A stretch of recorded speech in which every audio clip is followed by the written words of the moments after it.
before we speak about the ruling on the Abrahamic family house, one needs to know its foundation. Once you know the foundation, you know the ruling. Religions and faiths and even gangs and various ideologies, they all establish places to congregate or worship. Hindus have temples. Buddhists have monasteries or temples. Christians worship in churches. Jews worship in synagogues. The Tawaghit in the UAE are constructing, or they probably completed, the Abrahamic house, which includes what they call a masjid, Imam al-Tayyib Masjid. And it's a place of worship for people who embrace and follow the newly founded man-made cocktail religion that they call the Abrahamic religion. And that's the simplest way to put it. Muslims worship in masajid founded on Tawheed. Muslims establish their masajid on taqwa of Allah, on piety to Allah and His pleasure. Muslims don't establish places of worship on brinks of crumbling banks. Islam is free from them and what they intend to promote, even if they label part of that doomed structure as a masjid. The foundation of that structure is not Tawheed. It's the Abrahamic religion. And it's nothing more than interfaith in a different mask. I spoke extensively about interfaith in the past 20 years or so. Some of it is in the Tawheed series, and even before that and after that, because I think it's among the biggest dangers of our time. And my father has lectures, probably still available on cassette tapes, that date back to the 1980s, where he warned about interfaith. And he specifically said that their plan is to build churches, masjids, and synagogues together, and print Qur'ans, Torah, and Injils together. And we see the reality of that today.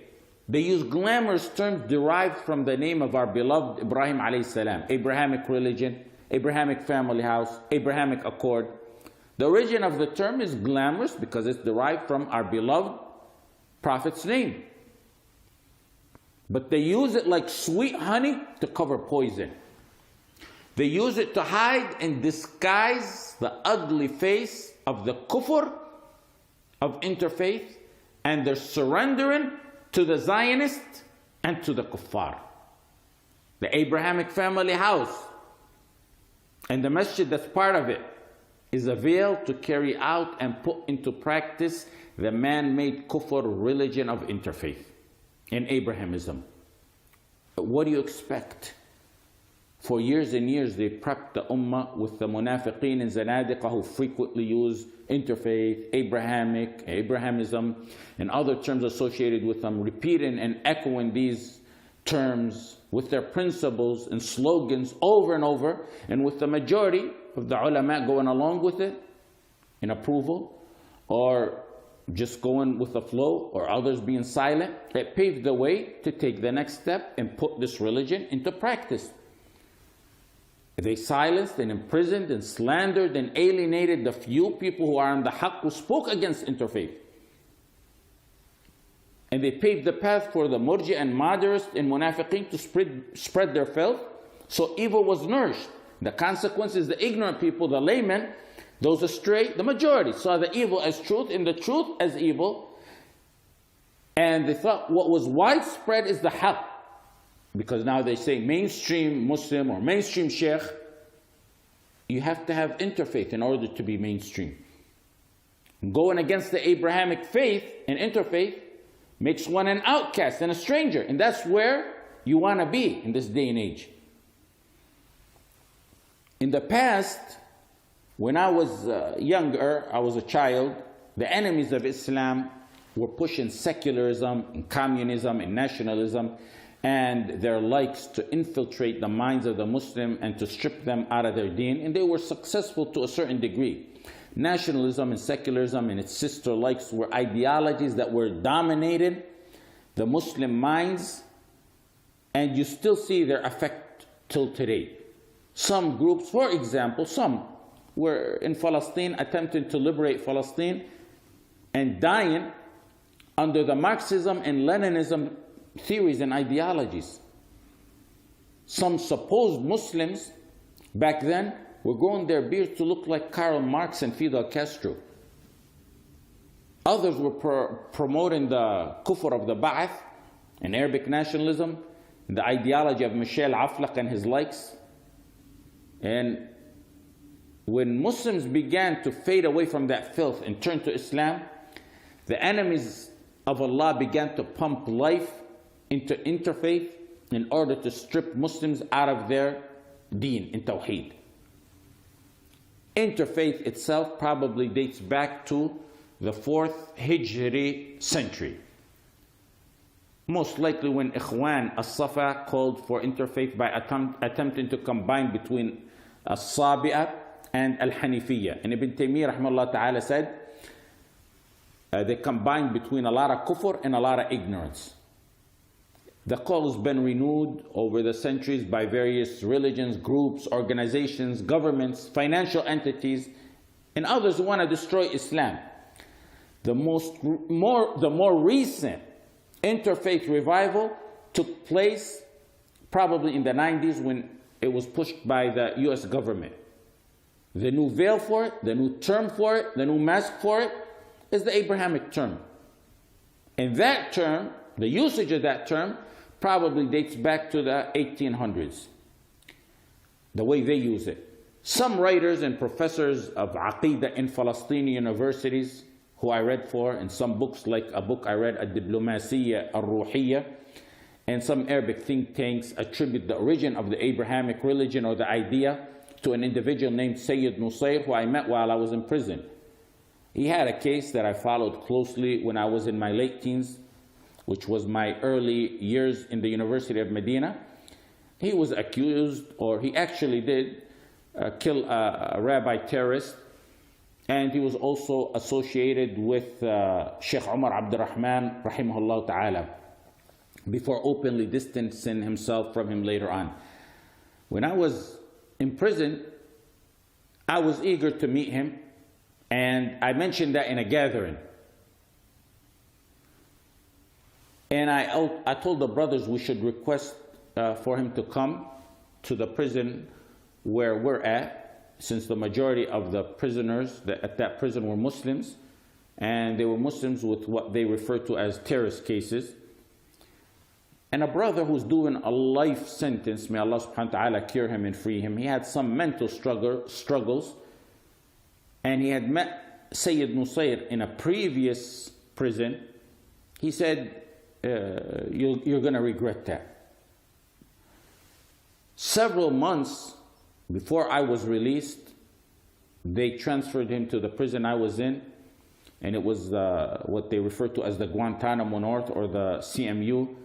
And when he arrived, they placed him in the cell right next to my cell, right to the left of me. And we had several discussions, and we talked, and he showed me a lot of documents and letters.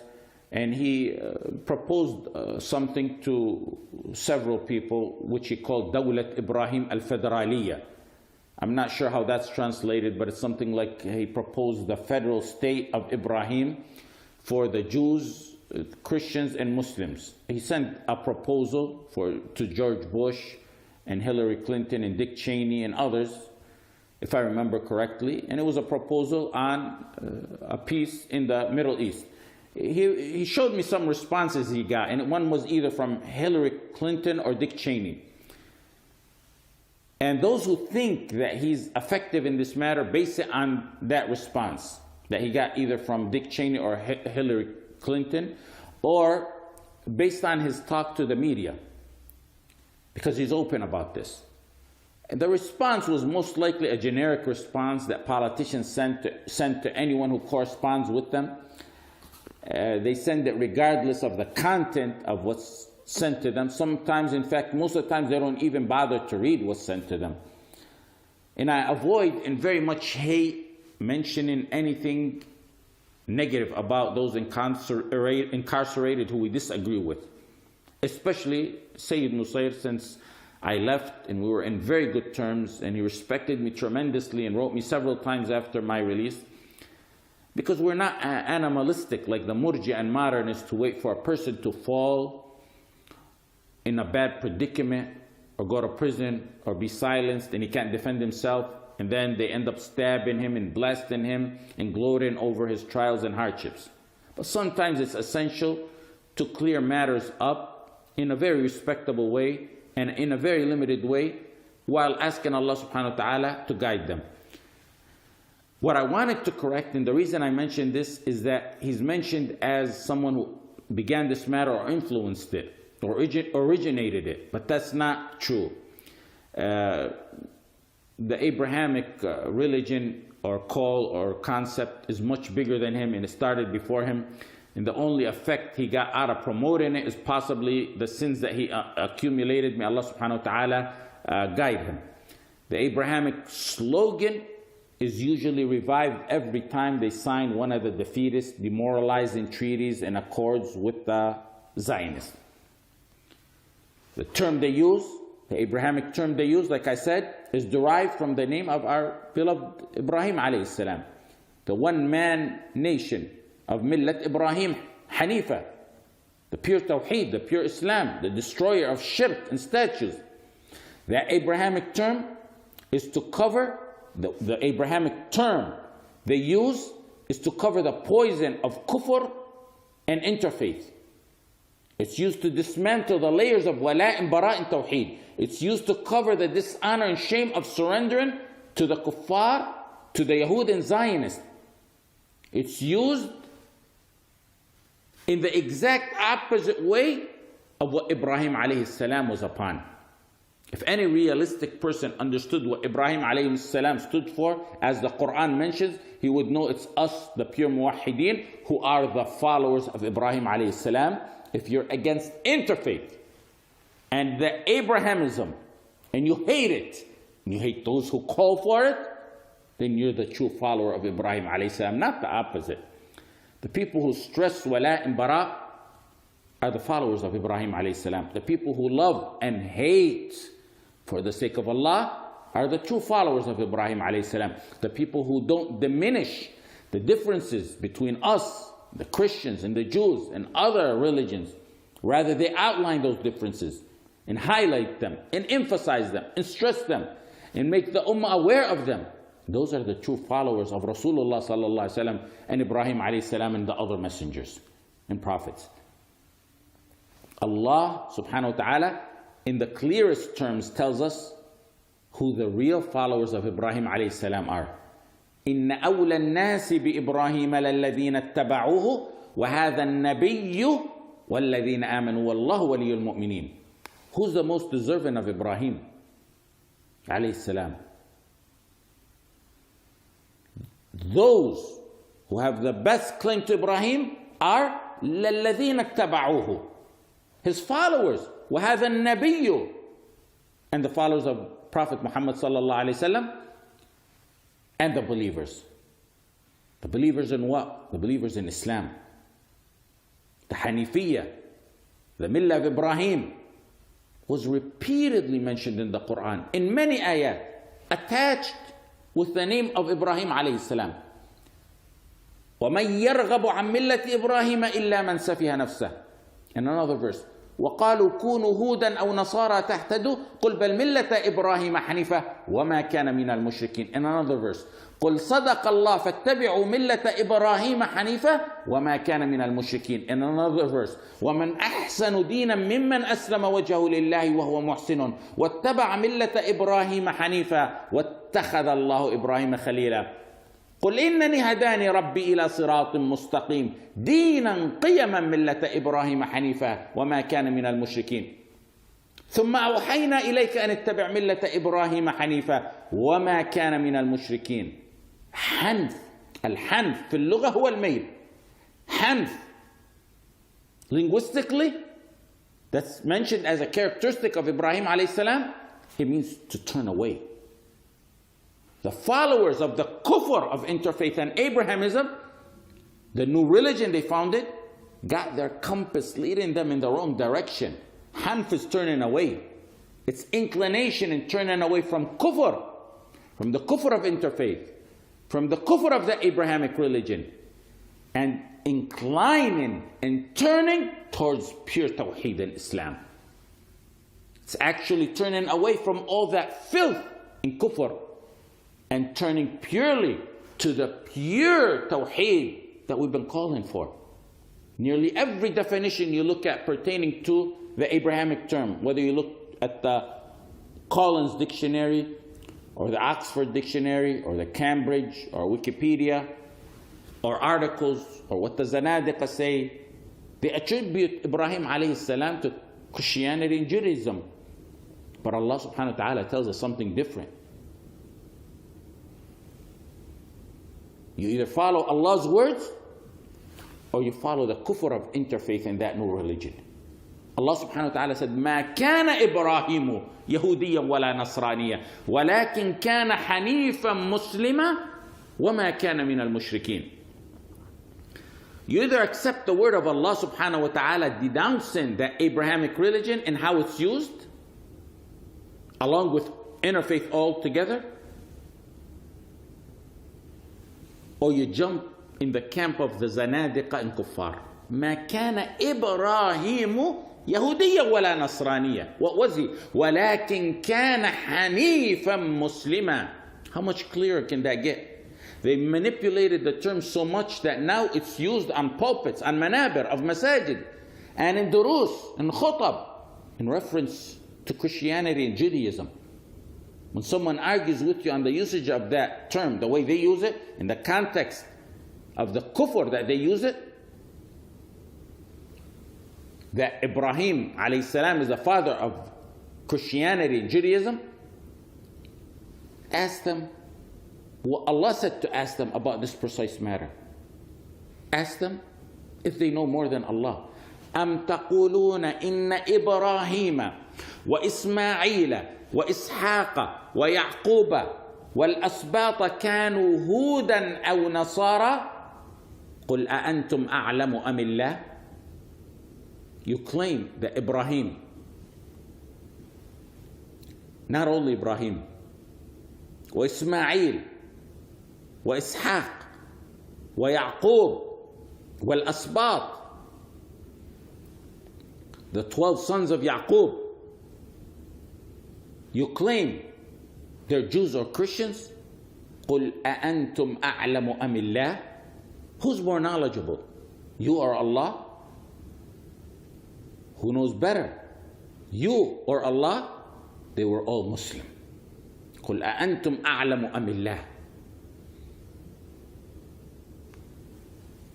When Jews and Christians made a similar allegation in the past, Allah subhanahu wa ta'ala said, وَقَالُوا كُونُوا هُودًا أَوْ نَصَارَى تَهْتَدُوا قُلْ بَلْ مِلَّةَ إِبْرَاهِيمَ حَنِيفًا وَمَا كَانَ مِنَ الْمُشْرِكِينَ.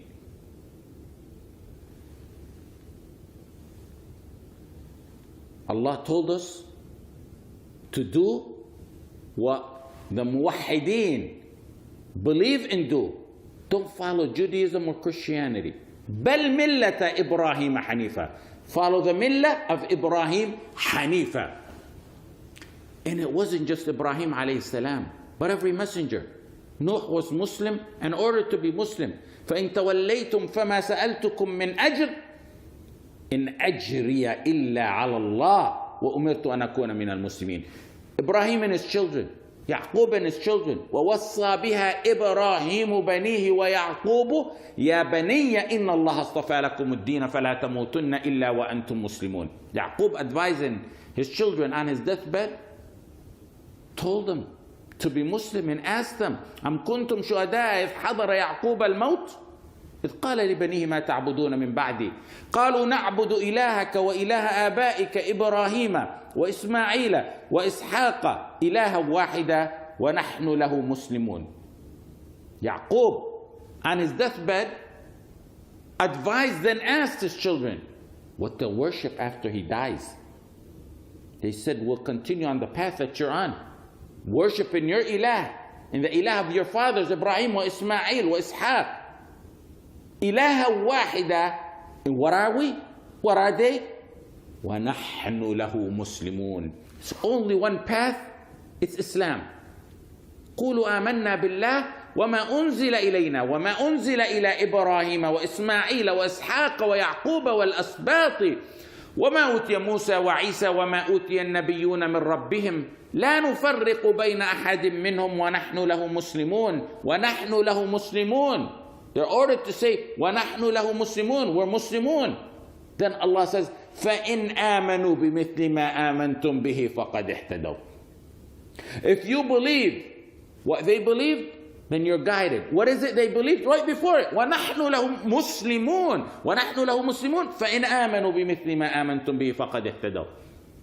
Another verse where Ibrahim alayhi salam and his sons said their deen was Islam and reiterated that is when they made dua, and most likely that dua was after they completed the building of the Kaaba. رَبَّنَا وَجْعَلْنَا مُسْلِمَيْنِ لَكَ وَمِنْ ذُرِّيَّتِنَا أُمَّةً مُسْلِمَةً لَكَ وَأَرِنَا مَنَاسِكَنَا وَتُبْ عَلَيْنَا إِنَّكَ أَنْتَ التَّوَّابُ الرَّحِيمُ ربنا وابعث فيهم رسولا منهم يتلو عليهم آياتك ويعلمهم الكتاب والحكمة ويزكيهم إنك أنت العزيز الحكيم ومن يرغب عن ملة إبراهيم إلا من سفه نفسه ولقد اصطفيناه في الدنيا وإنه في الآخرة لمن الصالحين إذ قال له ربه أسلم قال أسلمت لرب العالمين. Verse after verse that reiterate in the clearest and strongest terms that the messengers and prophets were Muslim. They combine with the Abrahamic term other terms like peace, coexistence, love, harmony, manners, justice, tolerance, freedom. Some of them include the treatment of the Muslims to Ahl al-Dhimma, and they're used as a flavor to add to that sour, false religion to fool the ignorant layman about the reality of that fake religion. They use those terms as a bridge to cross the layman into the Jahannam of interfaith. In their definition of, for example, tolerance and its synonyms, their definition is to tolerate every abuse of Allah, every kufr that exists, every slander and curse against the Messenger sallallahu alaihi wasallam, every imaginable ideology, every religion except the pure Tawheed. There's no justice that can remotely compare to the justice of Islam. Let's make that clear. There's no justice that can compare to how the Jews and Christians were treated, as was exemplified during Umar radiallahu anhu's time at that land. Umar radiallahu anhu was the leader of the world. He controlled nearly 2/3 of the world, including Palestine. And he implemented the text and justice that he learned from Rasulullah sallallahu alaihi wasallam firsthand. It became a reality on the ground in dealing with the non-Muslims under his rule. And there can never be peace, no justice in that region or elsewhere, except when we go back to the Tawheed in Sharia that Umar radiallahu anh enforced. Yes, there's a hadith in Sahih Bukhari. من قتل نفسا معاهدا لم يرح رائحة الجنة. Whoever kills a mu'ahad, who's a non-Muslim under the Muslim rule, who's granted a pledge of protection by the Muslims, whoever kills him, he will not smell the fragrance of Jannah. The Abrahamic religion is so warped that some of them mention how Islam taught us to justly treat Ahl al-Dhimma, and they use it to back their call for interfaith and Abrahamism. While others want to abolish that section out of history and out of Islam altogether. Yes, Islam gave the most just rules and rulings on dealing with Ahl al-Dhimma. Islam taught the globe peace, kindness, justice, and the similar terms they tagged to their interfaith and Abrahamism. But that has absolutely nothing to do with interfaith. It has nothing to do with the principles and ideology of interfaith and the Abrahamic religion and what it's founded on. And I made this point very clear many times, and more recently in the Ramadan series. They use those terms as an overpass to trap the ignorant into interfaith.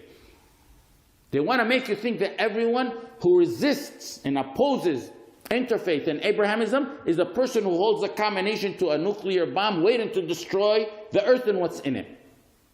And that he wants to oppress every human on the face of this earth and annihilate them. The reason is because that's the reality of what they do when they're in control. When they're under our rule, you don't unjustly imprison them and scrutinize them and harass them to the point where they can't leave or earn a living, and surveil them and raid their houses every other day. In fact, when the sane of them lived under our rule, the rule of the Sharia of Allah, they didn't want to live elsewhere. Umar radiallahu anh didn't need Abrahamism or interfaith to rule Palestine back then, and it's definitely not needed today. Those terms, like the Abrahamic term, and the terms they use around them, they're not innocently chosen by the tawaghit and murtaddeen and kafara and zanadiqa. They come after long, careful, calculated studies. They chose those terms because they want to give interfaith and Abrahamism a glamorous, attractive appeal for the ignorant, the ones who don't know their tawheed. They choose what they think will appear to the fools as bright or merciful, slowly stripping them out of their identities without perceiving it. They sprinkle kufr with glitter to fool and deceive the ignorant masses. The Abrahamic religion and the terms they selected to surround it serve nothing more than to mislead the ummah and spread the darkness of kufr and what the Zionists in the United States and kuffar in general want you to worship, not what Allah subhanahu wa ta'ala wants for you. Adherents to the Abrahamic religion interfaith are slaves of the American Zionist hegemony. It's following the tawaghit, the little shayateen in the east, like the UAE, who are doing the dirty work for the Zionists. Ya ayyuhalladhina amanu la tattabi'u khutuwat ash-shaytan. It's a call to spoil Islam in the hearts of the Muslim. It's a call to diminish the pride of Muslims in Islam. It's a call to diminish the value of Islam in the hearts of the Muslims. It's a call to diminish the magnitude of belief in Islam. That's why they have an issue with the punishment of ridda. When you diminish the differences between the religions in direct opposition of the methodology of Rasulullah sallallahu alaihi wasallam on the specific matter, and you believe all religions are correct and acceptable, then why not prance around the religions? The Abrahamic call and what it entails exploits Islam with an agenda so humiliating, so deceitful, so surrenderous that even the Imam of Al-Azhar, as moderate as he is, and a caller to interfaith, rejected it. He's someone who initially went along with the UAE madhab of interfaith, but later saw that was too low for his low status, and he denounced it and called it a pipe dream. When a yielder like the Imam of Al-Azhar thinks the UAE has gone too far in their Abrahamic faith yielding, nothing further needs to be said. The only people who see the true full danger of interfaith and Abrahamism and how it spreads kufr by the UAE are the ones who value and know tawheed. When I spoke about schools in the West as it pertains to the children, I said parents never saw the danger of schools on their children's tawheed until the schools began to push the despicable, disgusting fahisha of Qawm Lut. But before that, it was a danger to the children's tawheed. And after that, and during that, it's still a danger to the children's tawheed. Abrahamism is an enemy to the core of Islam, tawheed. That's enough for those who appreciate and know Tawheed. Abrahamism is a deceit and exploitation of Islam. It's a melting pot of Judaism, Christianity, and Islam, and whatever else they can blend in that pot to produce a new cocktail religion that fragments what little is left of wala and bara in the hearts of the ummah. Just like they didn't take the danger of schools and their children's Tawheed seriously, the same applies here. They may not take interfaith and Abrahamism, its danger to Tawheed, seriously, but they do take it seriously to matters they're sympathetic to. So Abrahamism is also a danger to many Islamic causes, like the Islamic cause of Palestine. The danger of Abrahamism to the Islamic cause in Palestine is clear when you notice that the call to the Abrahamic religion is revived at nearly every peace treaty they sign. So in addition to fragmenting the pure Tawheed in the hearts of the Ummah, it aims to liquidate the Islamic cause of liberating every millimeter of Palestine, or even a portion of it.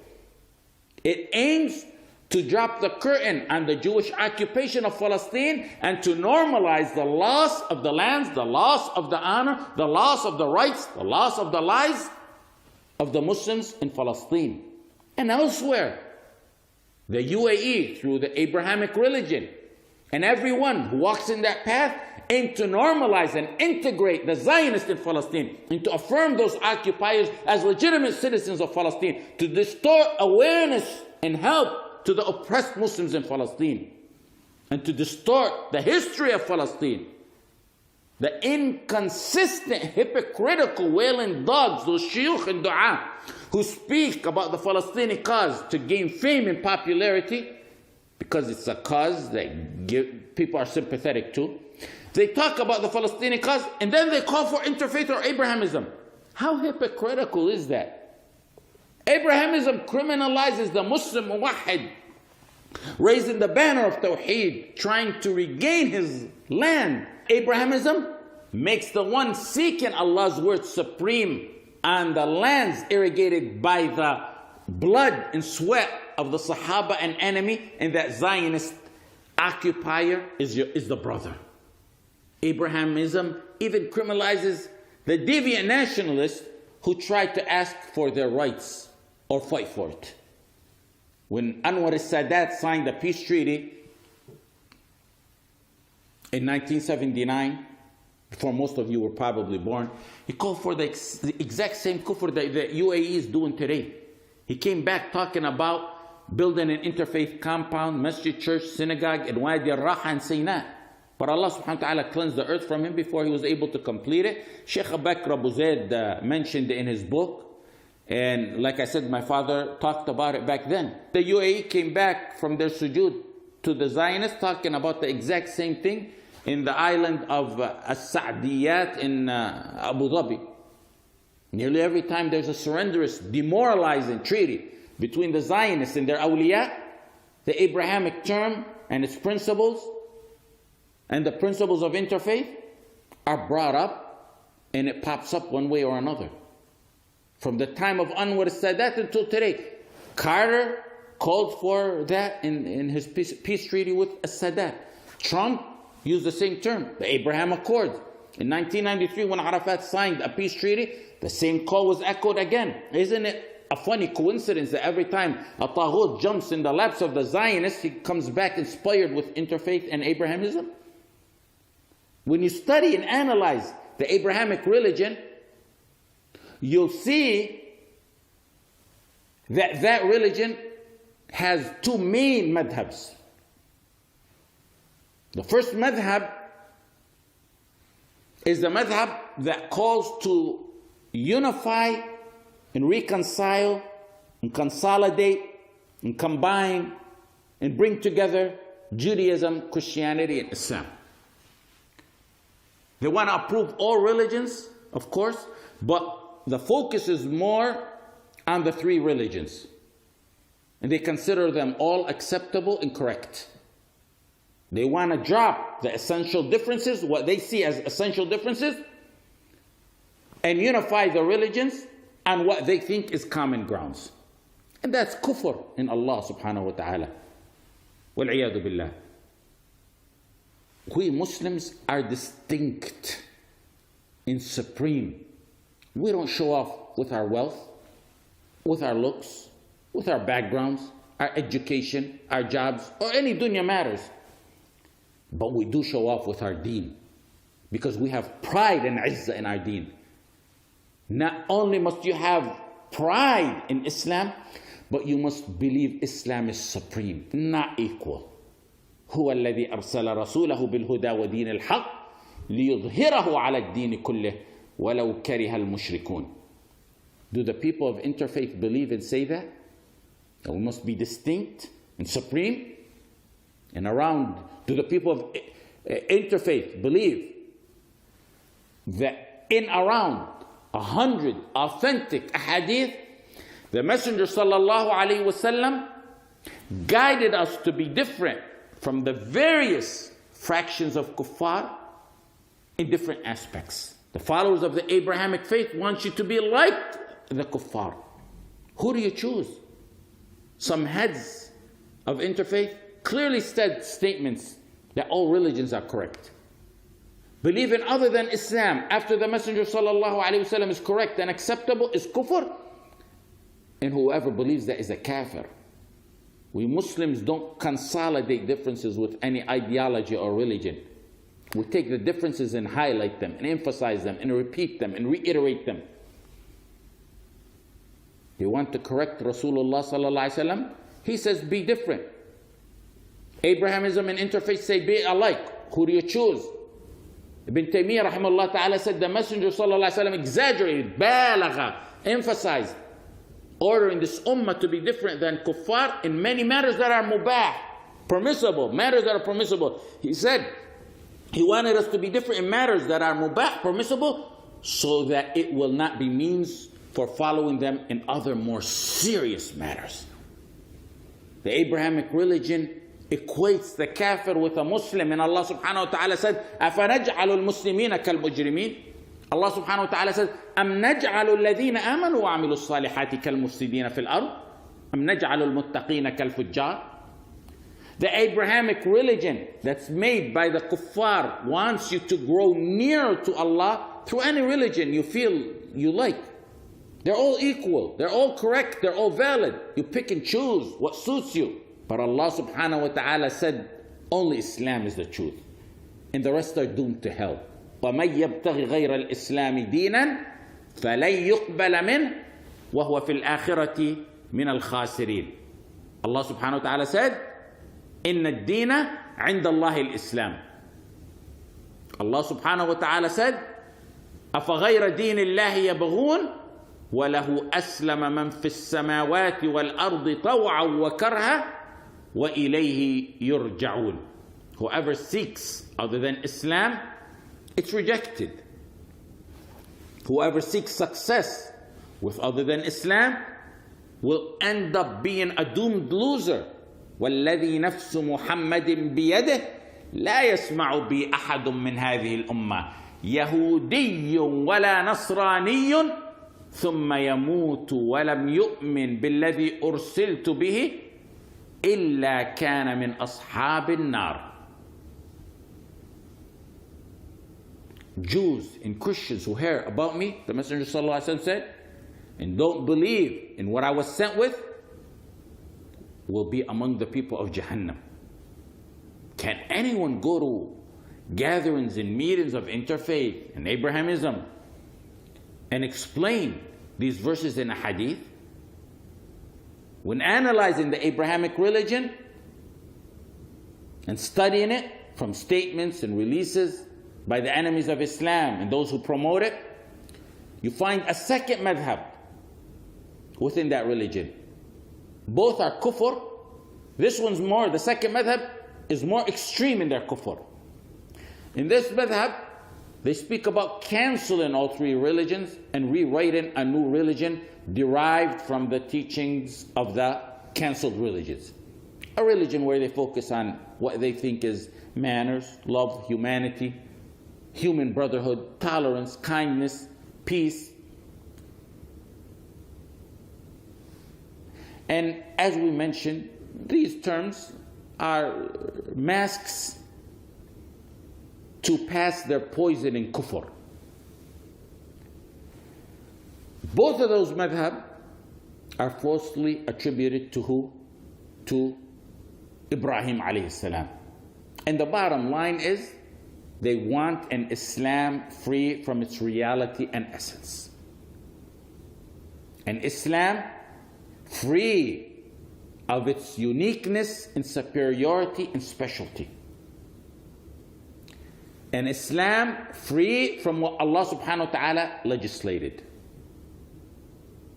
This false religion attributed to Ibrahim alayhi salam, an interfaith, gets demolished by one verse from Asdaq al-Qa'ilin, from Allam al-Ghuyub.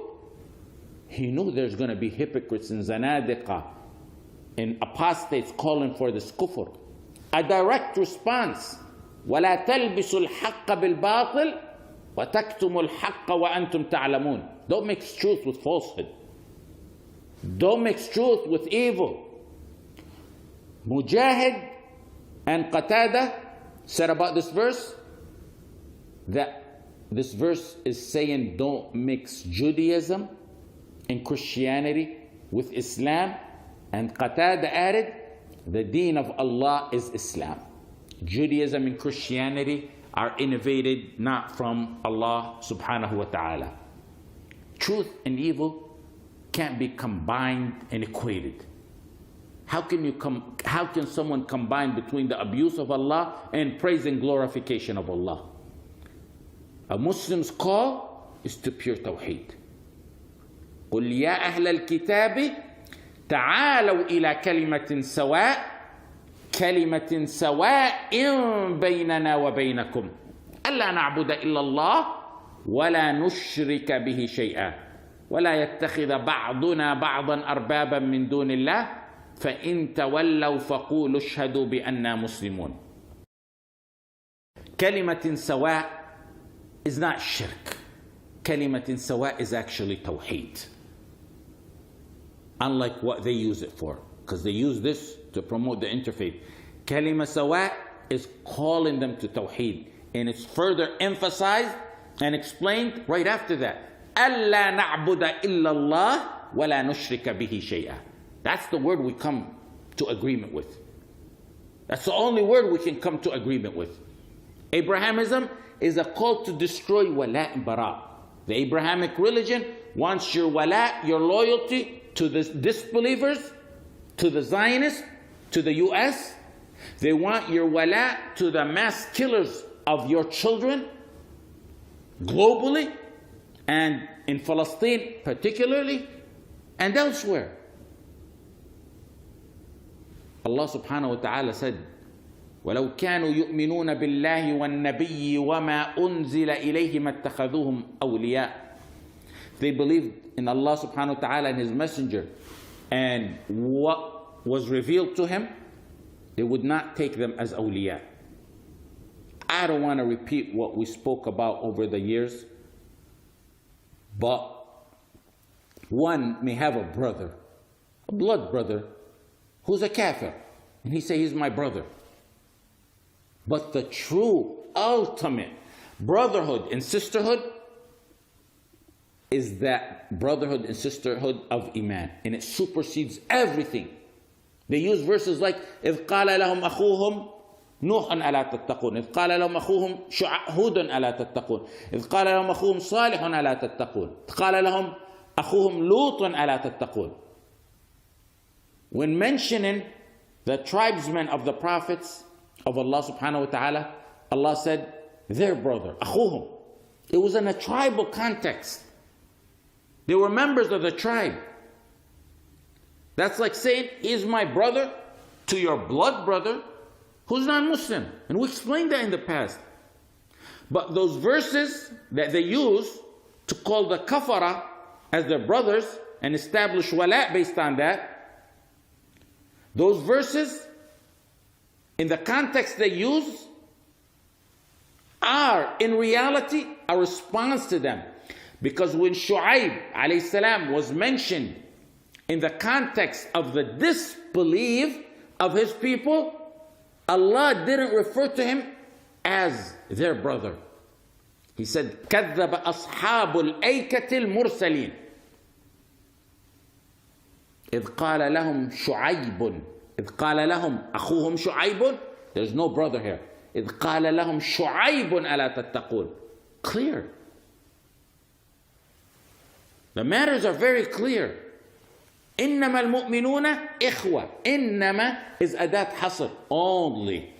And Sheikh Nasr al-Fahd, فَكَّ اللَّهُ بِالْعِزِّ أَسْرَى, wrote an entire book on this matter, which hasn't been released yet. May Allah subhanahu wa ta'ala release him and his work. A Muslim's wala is to Allah and his messenger and the believers. إِنَّمَا وَلِيُّكُمُ اللَّهُ وَرَسُولُهُ وَالَّذِينَ آمَنُوا الَّذِينَ يُقِيمُونَ الصَّلَاةَ وَيُؤْتُونَ الزَّكَاةَ وَهُمْ رَاكِعُونَ.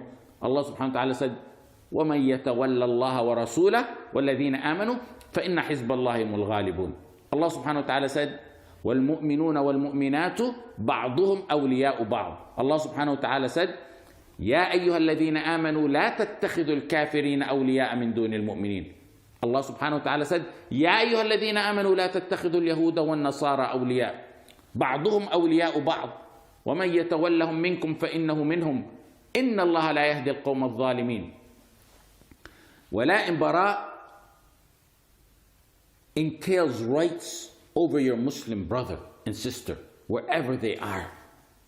Interfaith is to take out that principle, that concept of helping your Muslim brother and sister wherever they are. It's to take out aiding your brother and sister.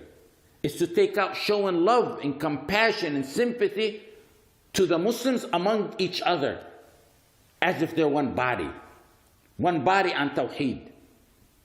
They want to take it from a body founded and united on Tawheed to a body founded and united on kufr and anything and everything but Tawheed. When they cut and sever and weaken this beautiful bond of brotherhood on Tawheed that we have, that's part of wala and bara, an essential part of wala and bara. It's a bond that we Muslims have that no one else has. What happens when they take that out? It weakens and destroys this ummah. And the Messenger sallallahu alayhi wa sallam said, وَأَنْ يُحِبَّ الْمَرْءَ لَا يُحِبُّهُ إِلَّا لِلَّهِ. To love a person and to love him only for the sake of Allah. And similar to it, وَرَجُلَانِ تَحَابَّا فِي اللَّهِ اجْتَمَعَا عَلَيْهِ وَتَفَرَّقَا عَلَيْهِ. Both hadith are in Bukhari and Muslim. They want brotherhood founded on humanity, brothers in humanity. Or they want brotherhood founded on al-ikha ad-dini, brothers in faith. They don't mean Islamic faith, they mean any faith, brothers in any faith. Or based on the Abrahamic religion. They want brotherhood based on the Abrahamic religion. They attribute their religion to Ibrahim alayhi salam. And they refer to the kuffar as their brothers. Let's see what Ibrahim alayhi salam had to say about this. Allah subhanahu wa ta'ala said in the Quran, وَمَا كَانَ اسْتِغْفَارُ إِبْرَاهِيمَ لِأَبِيهِ إِلَّا عَنْ مَوْعِدَةٍ وَعَدَهَا إِيَّاهُ فَلَمَّا تَبَيَّنَ لَهُ أَنَّهُ عَدُوٌّ لِلَّهِ تَبَرَّأَ مِنْهُ إِنَّ إِبْرَاهِيمَ لَأَوَّاهٌ حَلِيمٌ. Ibrahim disowned his own father for his kufr. Ibrahim disowned all the disbelievers around him,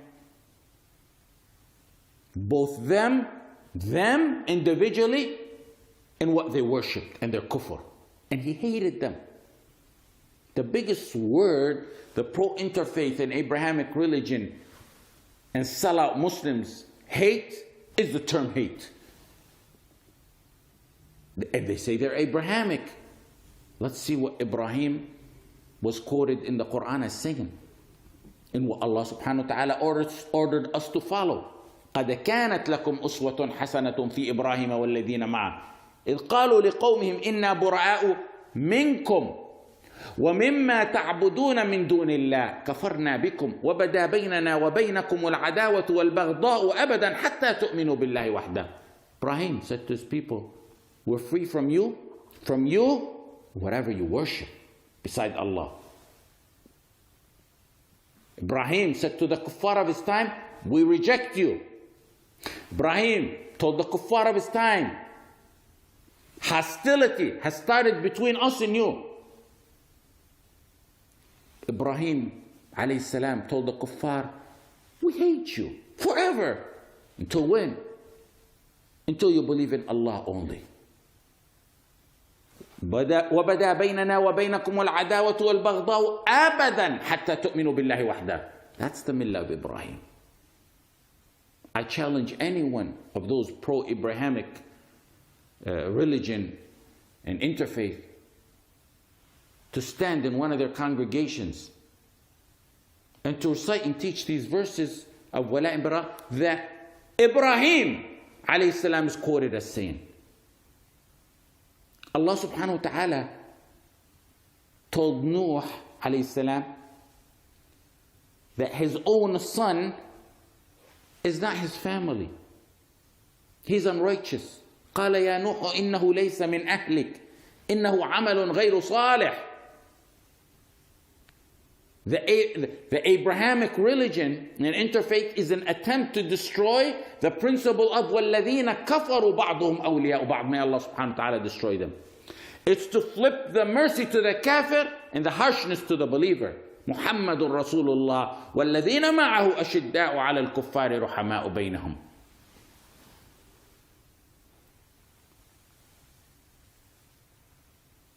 The Abrahamic religion and interfaith have their own salah and ibadat. I'm telling you, it's a religion. Making up ibadat like the unified prayers that they did. The verses and prayers like the one they call the global healing prayer. They have their own prayer. In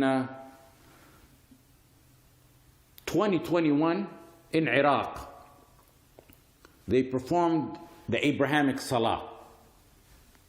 They call it the Abrahamic Salah, made up Salah.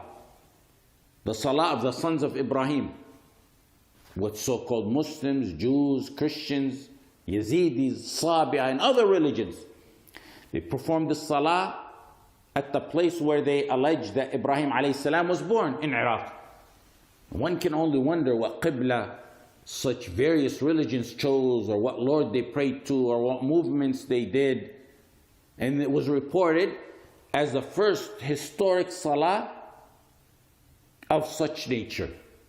But for those who study and know interfaith and its kufr and have been analyzing it for years, they know that this happened many times before on various levels. Allah subhanahu wa ta'ala said, اتبعوا ما أنزل إليكم من ربكم ولا تتبعوا من دونه أولياء. Allah subhanahu wa ta'ala said, أم لهم شركاء شرعوا لهم من الدين ما لم يأذن به الله. We don't even allow minor innovations in this deen to allow something as big as that. من أحدث في أمرنا هذا ما ليس فيه فهو رد. There's so many other points, but briefly finishing off, let me mention a few more points. The Abrahamic religion is a call that directly and impliedly accuses Islam of being incomplete. اليوم أكملت لكم دينكم وأتممت عليكم نعمتي ورضيت لكم الإسلام دينا. This religion is complete. Allah subhanahu wa ta'ala said, وَنَزَّلْنَا عَلَيْكَ الْكِتَابَ تِبْيَانًا لِكُلِّ شَيْءٍ وَهُدًى وَرَحْمَةً وَبُشْرَى لِلْمُسْلِمِينَ. The Abrahamic religion, Abrahamism and interfaith, is a call to halt the Sharia of Allah that's revealed to the Messenger sallallahu alayhi wasallam that we were ordered to implement. And we were ordered to be governed by. ثُمَّ جَعَلْنَاكَ عَلَى شَرِيعَةٍ مِّنَ الْأَمْرِ فَاتَّبِعْهَا وَلَا تَتَّبِعْ أَهْوَاءَ الَّذِينَ لَا يَعْلَمُونَ. Allah subhanahu wa ta'ala said, وَأَنِحْكُمْ بَيْنَهُمْ بِمَا أَنزَلَ اللَّهُ وَلَا تَتَّبِعْ أَهْوَاءَهُمْ وَاحْذَرْهُمْ أَنْ يَفْتِنُوكَ عَنْ بَعْضِ مَا أَنزَلَ اللَّهُ إِلَيْكَ. Allah subhanahu wa ta'ala said, وَاحْذَرْهُمْ أَنْ يَفْتِنُوكَ عَنْ بَعْضِ مَا أَنزَلَ اللَّهُ إِلَيْكَ فَإِنْ تَوَلَّوْا فَاعْلَمْ أَنَّمَا يُرِيدُ اللَّهُ أَنْ يُصِيبَهُمْ ببعض ذنوبهم وإن كثيرا من الناس لفاسقون أفحكم الجاهلية يبغون ومن أحسن من الله حكما لقوم يوقنون. The foundation of that religion is what they think is the common denominator of all faiths. So what's special and unique in Islam is not to be taken. The most of the three religions to lose of its teachings based on what they're doing is the Muslims, because Islam comes with every detail of a human's life. Details no other religion has. Other religions don't have guidance to teach and direct what's beneficial in every single aspect of every single person's life and life in general. They don't have what we have, because Islam teaches everyone what's beneficial for their dunya and akhirah until Yawm al-Qiyamah. They diminished pride and izzah in this deen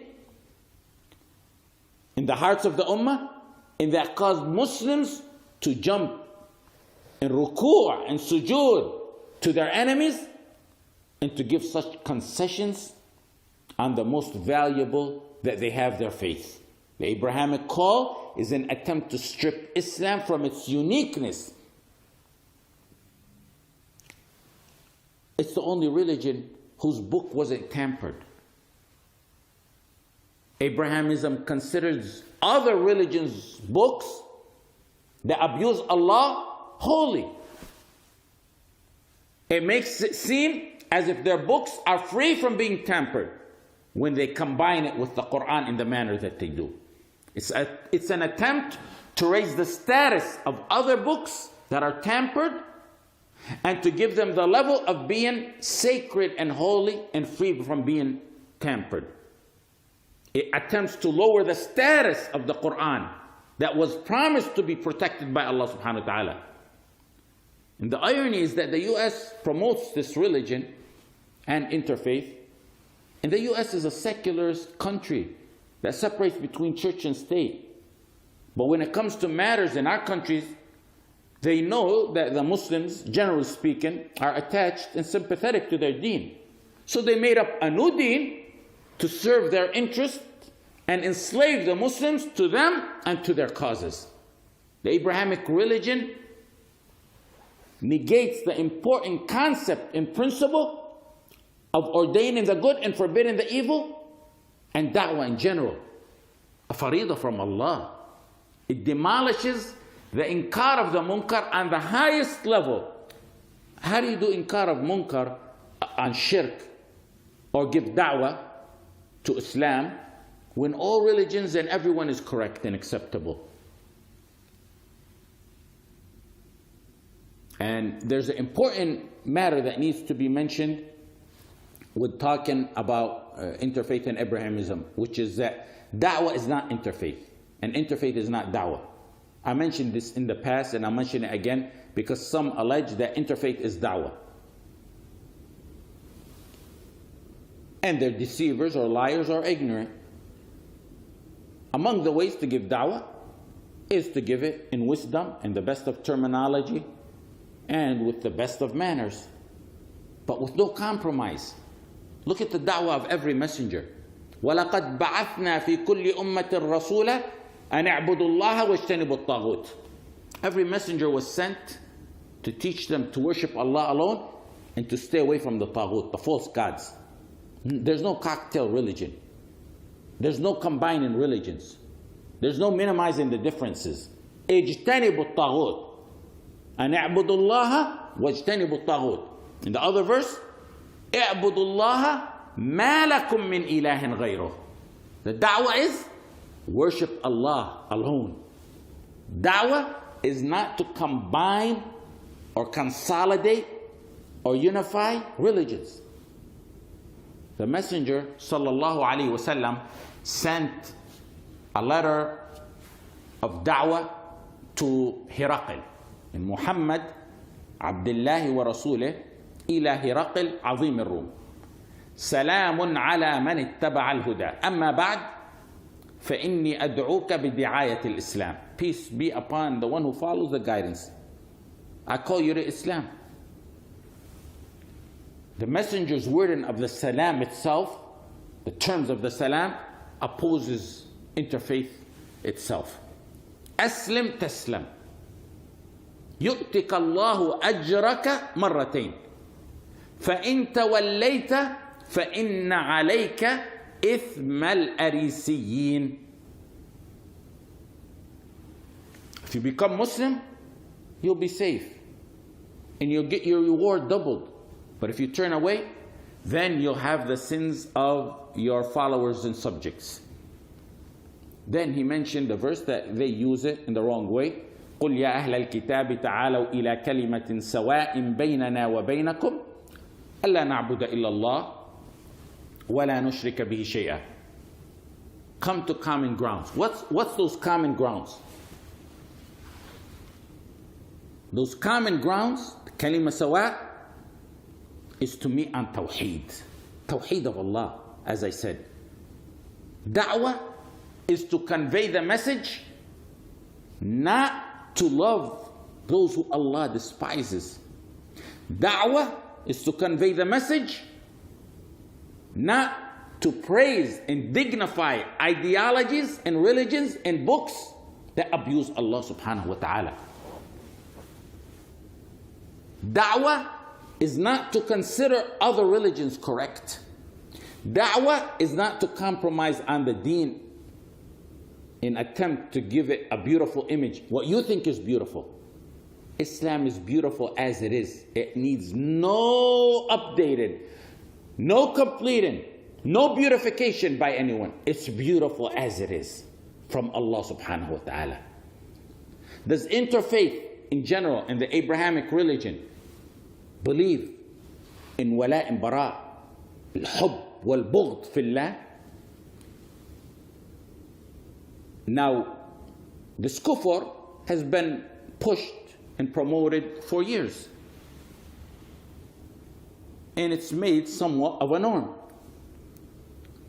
And that paved the path to put this kufr into actual practice.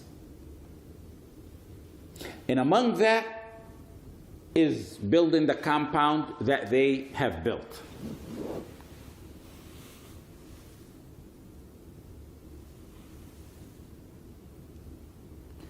That compound, including the masjid that they call Imam Al-Tayyib Masjid, is probably the most ideal example of our time of what would be referred to as Masjid of Dirar. What is Masjid of Dirar? Masjid of Dirar.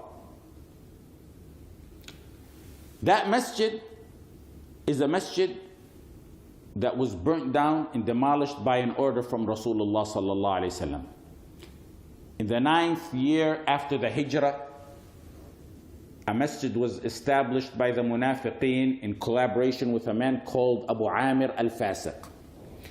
And he was someone who embraced Christianity, became prominent from the tribe of Khazraj before the arrival of Rasulullah sallallahu alaihi wasallam in Medina. You can imagine when one is on the verge of popularity and power, and then he loses all that at the arrival of Rasulullah sallallahu alaihi wasallam. He left and sought refuge in the Romans and began to collaborate with the Munafiqeen in Medina. Abu Amir asked them to build a masjid as a base against Islam and against Rasulullah sallallahu alaihi wasallam, and he promised help from the Romans. He said the help is on its way.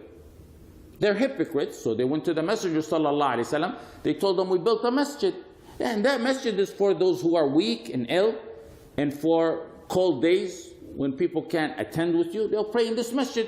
We invite you to come make salah and make dua of blessings in it. That was an attempt to get the Messenger to legitimize that masjid. The messenger was occupied because he was on his way to fight the Romans in Tabuk. He said, after I return, I'll visit the masjid. Right before he returned, Allah subhanahu wa ta'ala revealed the verses exposing them. وَالَّذِينَ اتَّخَذُوا مَسْجِدًا ضِرَارًا وَكُفْرًا وَتَفْرِيقًا بَيْنَ الْمُؤْمِنِينَ وَإِرْصَادًا لِمَنْ حَارَبَ اللَّهَ وَرَسُولَهُ مِنْ قَبْلِ وَلَا يَحْلِفُنَّ إِنْ أَرَدْنَا إِلَّا الْحُسْنَى وَاللَّهُ يَشْهَدُ إِنَّهُمْ لَكَاذِبُونَ. They set up a masjid. Allah subhanahu wa ta'ala said, مَسْجِدًا ضِرَارًا, to cause harm. وَكُفْرًا, to promote kufr, disbelief. وَتَفْرِيقًا بَيْنَ الْمُؤْمِنِينَ, to divide the believers. وَإِرْصَادًا لِمَنْ حَارَبَ اللَّهَ وَرَسُولَهُ, and it's a base to fight Allah subhanahu wa ta'ala, for those who want to fight Allah subhanahu wa ta'ala and His Messenger. وَإِرْصَادًا لِمَنْ حَارَبَ اللَّهَ وَرَسُولَهُ. The Messenger sallallahu alayhi wa sallam then asked 4 of the Sahaba to go and demolish it, and they burned it down, and it was supposedly mentioned that that spot was turned into a trash yard. If you pay attention to the verse, it was 4 conditions for a masjid of dirar. Either one or all of them are sufficient to label a masjid of dirar and give it the ruling of a masjid of dirar. Especially when that masjid is founded from its origin for one of those reasons. One or all of those reasons are sufficient to consider that masjid a masjid of dirar. And if you paid attention in this very long introduction, you will see from what I already mentioned that every last characteristic or condition of a masjid of dirar applies to that doomed, cursed Abrahamic compound they're building in UAE. Masjidan diraran, dirar, to harm. The harm. The spread of Tawheed and the people of Haqq. We mentioned everything earlier, so there's no need to go over it again. They harm Tawheed, they harm Islam and Muslims and the Muslim causes, all the Muslim causes, like the Palestinian Islamic cause, among others. مسجدا ضرارا وكفرا وتفريقا بين المؤمنين. كفرا, established on kufr and to spread kufr. وكفرا وتفريقا بين المؤمنين, to promote, to strengthen kufr and to fight Islam and Tawheed. وكفرا, the Abrahamic house and that masjid that's included as part of it was established on kufr, on the kufr of the Abrahamic religion. You have to be from a different planet not to see and realize that the UAE government in general, what they're doing in general, and their building of this particular house in particular, are nothing more than pushing Zionism onto Muslims and removing the pure Islam and its implementation. The third quality or characteristic or purpose of Masjid of al-Dirar is tafriqan wa kufran wa tafriqan bayna al-mu'minin wa irsadan liman haraba Allah wa rasulahu. Wa tafriqan bayna al-mu'minin is to cause division. They came with a new religion that they wanted to unite people on. A new religion, new ideology that counters and is against Islam. Unity is based only on Tawheed. If one person, assume one person is standing alone in this globe on pure Tawheed, and the entire globe is astray from Tawheed and shirk and kufr and is against him, that one person is the one calling for unity, and they're all a source of division. Unity and other than Tawheed is division, and it weakens and divides Muslims. Like I said earlier, their definition of unity is to unite with every secularist, apostate, kafir, munafiq, slanderer of the Sahaba, Rafidi, and abusers of the Sahaba, and everyone else except for the muwahhideen. They want to unite with them all and to live with them all in peace and coexist with them all and to submit to them. But they want the pure muwahhideen who are on the pure tawheed, the pure Muslims, the pure Islam, to be exterminated off the face of this earth. وَتَفْرِيقًا بَيْنَ الْمُؤْمِنِينَ. Does the verse say to cause division between humanity or between religions or between countries? No, because that's not what we unite on. Our unity is with the believers, wherever they are and wherever they may be. And our unity is on Tawheed. وَتَفْرِيقًا بَيْنَ الْمُؤْمِنِينَ. Division among the believers. And that doomed structure is established to divide between the mu'mineen. The fourth and final condition that's mentioned in the verses is وَإِرْصَادًا لِمَنْ حَارَبَ اللَّهَ وَرَسُولَهُ. It's an outpost or a base for those who want to fight against Allah subhanahu wa ta'ala and His Messenger. Abu Amir al-Fasiq, the one who pushed for the establishment of the Masjid of Dirar during the time of the Messenger sallallahu alaihi wasallam, was getting his orders from the Romans. And he promised help from the Romans. The Munafiqeen, who built the first Masjid of Dirar, play the exact role the UAE is playing in building that structure. Abu Amir took his orders and help from the Romans. The UAE, the Abu Amir of today, get their orders from the Zionists and the Americans. Identical to the first Masjid of Dirar. Masjid of Dirar during the Prophet ﷺ's time wanted to go back to kufr and jahiliyyah through that masjid. Exactly what the UAE is doing through that compound in the call for Abrahamism and interfaith. Both are structured as an outpost to fight Tawheed and raise a generation that fights Tawheed and the pure muwahhideen. Allah subhanahu wa ta'ala said, أَفَمَنْ أَسَّسَ بُنْيَانَهُ عَلَى تَقْوَى مِنَ اللَّهِ وَرِضْوَانٍ خَيْرٌ أَمْ مَنْ أَسَّسَ بُنْيَانَهُ عَلَى شَفَا جُرُفٍ هَارٍ فَانْهَارَ بِهِ فِي نَارِ جَهَنَّمَ وَاللَّهُ لَا يَهْدِي الْقَوْمَ الظَّالِمِينَ. Recently, we mentioned in a fiqh class, the ulama disputed if salah in a church is permissible. It's a legitimate dispute. And I believe, in summary, in a regular, normal church, it's not associated with interfaith, it's permissible. Salah in that doomed UAE compound, or the church, or the synagogue that's there, if you make salah in there, it gives the appearance that one approves interfaith. The purpose that it was established and structured for. And so salah there is not permissible. Nor should one step foot in there. That's the churches in the synagogue. The masjid itself falls under Masjid al-Dirar. Allah subhanahu wa ta'ala said about Masjid al-Dirar, لا تقم فيه أبدا. Don't make salah in abada. Abada is assurance, ever, never. The ruling is that it's not permissible to make salah in that masjid. And when the righteous Muslims take that little province they call UAE and make it part of the righteous Khilafah, inshallah, the structure will be dealt with in accordance to what the Prophet sallallahu alaihi wasallam directed us.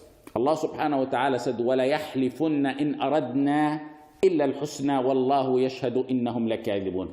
Allah said, the ones who built the Masjid of Dirar, they'll definitely swear they intended nothing but good.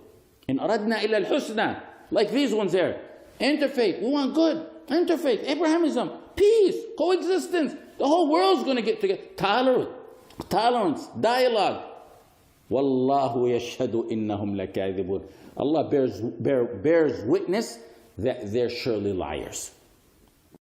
And lastly, what I read as proof from someone who wanted to justify this, who claims to be a sheikh, he used the story of Wafd Nasara Najran. When the Nasara came to the Messenger sallallahu alaihi wasallam, they supposedly made their salah in the Prophet sallallahu alaihi wasallam's masjid. All what needs to be said about that is that it's related through 3 different narrations. Ibn Rajab al-Hanbali said it's munqati' da'if la yuhtajju bimithli. It's too weak to be used as proof. And if they use that, let them use the other portion of that hadith, where the Prophet ﷺ said, they're liars. He called them liars for associating a partner to Allah. He said, كَذَبْتُمَا. He said, you're liars. And the Messenger ﷺ's business dealings with the Jews as they use it, or being kind, or giving da'wah to non-Muslim, none of that is proof for interfaith, as some have used it. We have addressed it in the past. And I recommend that you read a book by Sheikh Bakr Abu Zaid called Al-Ibtal لنظرية الخلط بين دين الإسلام وغيره من الأديان. And I would take a quote from there and mention it, but I want to mention a quote from Sheikh Nasir al-Fahd's Fatawa on interfaith. It's a summary of everything I said. He was asked, ما حكم مركز حوار الأديان? What's the ruling on what it's referring to is King Abdullah's International Dialogue Center. He said, هذا مركز ملعون. This is a cursed center. ناقض لأصل دين الإسلام. It's a negator to the principles of this deen. هادم للولاء والبراء. Destroyer of wala and bara. مكذب للنصوص الآمرة بمعاداة الكفار والبراءة منهم. It rejects the proofs and orders that order us to have براءة from kuffar. And it's راد لنصوص الجهاد في سبيل الله. It rejects the proofs of jihad for the sake of Allah. محارب لله ولرسوله صلى الله عليه وسلم. It's a war against Allah and His Messenger صلى الله عليه وسلم. فكل من أسسه, everyone who founded it and established it, وشارك فيه, or participated in it, listen to this, أو رضي به, or accepts it, فهو كافر مرتد. فهو كافر مرتد.